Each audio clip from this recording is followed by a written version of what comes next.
Hey everyone, welcome back to another episode of Fluent English Power. I'm Luna, and joining me today is someone who always knows what to say, Mason, my co-host and fellow language nerd. How's it going, Mason? Hey Luna, I'm doing great. Super excited about today's topic. Because let's be honest, talking to people in English, especially strangers, can be nerve-wracking for a lot of folks. Oh, absolutely. I mean, even native speakers sometimes freeze up in social situations. So if you're learning English or not 100% confident yet, it's totally normal to feel awkward or unsure of what to say. Right, and that's exactly why we're doing this episode. We're going to break down how to talk to anyone in English, whether it's your new coworker, someone you meet at a party, or even a stranger in line at Starbucks. We'll keep it real, relatable, and helpful. No textbook phrases or robotic sentences, just real talk. 1. Start with the right mindset. All right, let's start with something people often overlook: mindset. Before you even open your mouth, you need to shift your focus from "what if I mess up" to "let's just connect." Exactly. People remember the way you make them feel, not whether your grammar was perfect. So if your English isn't flawless, if you show genuine interest and kindness, people will respond positively. I always say, speak to communicate, not to impress. You're not giving a TED Talk, you're just being human. That's such a good point. Like, imagine someone is nervous talking to you, but they smile, they try. You're gonna appreciate the effort, right? Totally. And here's a fun fact. Most people are too busy thinking about what they'll say next to notice your tiny mistakes. Yep, that's real. So just go for it. You don't need to be perfect, just present. 2. Start simple. The power of small talk. Now, let's get practical. One of the easiest ways to start a conversation is with small talk. And I know, small talk has a bad reputation. People say it's boring or fake. But it's actually a bridge. Think of it like knocking on someone's door before you enter. You're not diving deep immediately. You're just opening the connection. Exactly. So, what are some go-to small talk starters people can use? Here's a classic one. Hey, how's your day going? Or, I love your jacket. Where'd you get it? Ooh, yeah. Compliments are gold. Everyone likes being noticed, and it makes people smile. You don't need to be clever, just genuine. Another one that works anywhere is, this place is packed, huh? Or, is it always this cold in here? Little observations like that can open the door naturally. It's like throwing a pebble into the water and seeing where the ripples go. Sometimes the chat stays light, other times it turns into something deep. And even if it doesn't, that's okay. You practiced. You showed up. 3. Learn useful phrases, not just grammar.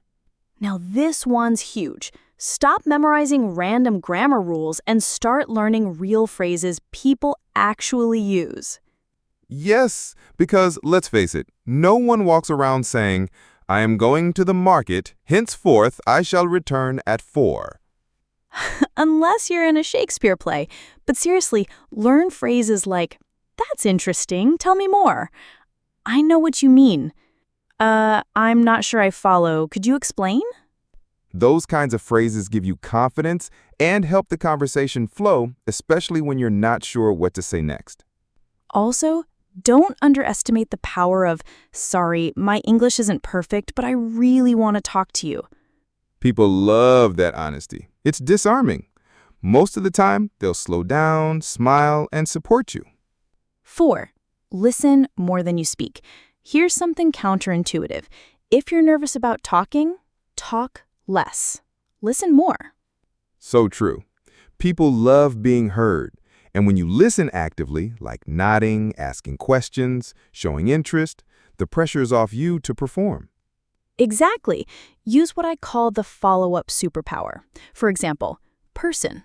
I just got back from Thailand. You? Oh, really? What was your favorite part? Boom. That one question keeps things going. You didn't need to have a perfect sentence ready. You just stayed curious. And even if you only speak a little, if your body language is warm and your tone is friendly, people will enjoy talking to you. 5. handling awkward moments. Let's be honest, awkward moments will happen. You'll forget a word, mispronounce something, get stuck. It's part of the game. I remember once I said kitchen when I meant to say chicken. It was a disaster at dinner, but also hilarious. Oh no, I love that. And honestly, laughing at yourself makes you more relatable. If you act relaxed, people will be too. So here's a tip. When you get stuck, say something like, what's the word? It's on the tip of my tongue. Or, let me rephrase that. Native speakers say that all the time. Totally. Or if you don't understand someone, say, could you say that one more time, a little slower? There's zero shaming that. It shows you care about understanding. And that's what real conversation is. Two people trying to connect, not compete. 6. Make practice part of real life. If you're only practicing English alone in your room, it's gonna feel weird when you try it with real people. Yeah, language isn't a subject, it's a skill. And skills need real-world use. So go order coffee in English, say hi to the delivery guy, comment on a YouTube video, message someone in English online. Small actions lead to big confidence.